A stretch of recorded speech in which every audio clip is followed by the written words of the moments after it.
O şehitler ki şeref verdiler İran yerine.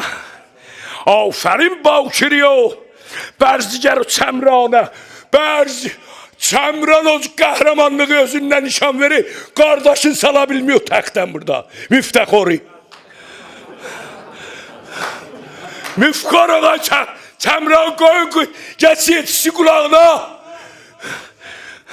Harda düz cibhəni qandan bəziyən aşıqlar, o şəhidlər ki şərəf verdilər İran yerine. Aferin Bakiriyo, Berziger Çemran'a, saldılar ruhilerin Roze-i Rizvan yerine.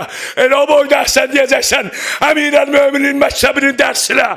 Aferin, mərhaba o düşməni sərkub eləyən şiirlərə, vurdular xeymeye qeyrətlərin iman yerine.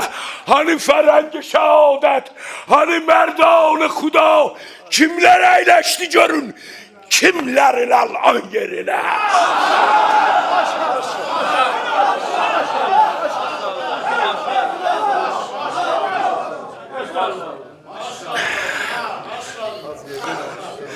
Yandıran beni bak budur, buradan evimiz yıkıldı.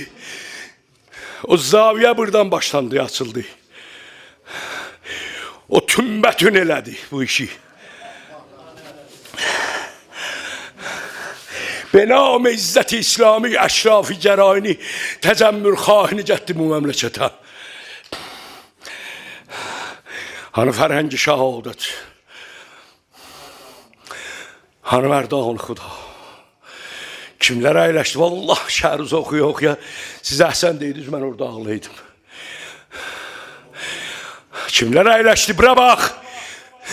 Kimler əyləşdi görün, kimlərlə lan yerine. O dediğim bənd budur, noha budur. Noha budur. İranlıların nohası budur. Heyf. Heyf o sadə geyinib Şəhruzcan. Heyf o sadə geyinib sadə gəzən günlərimiz.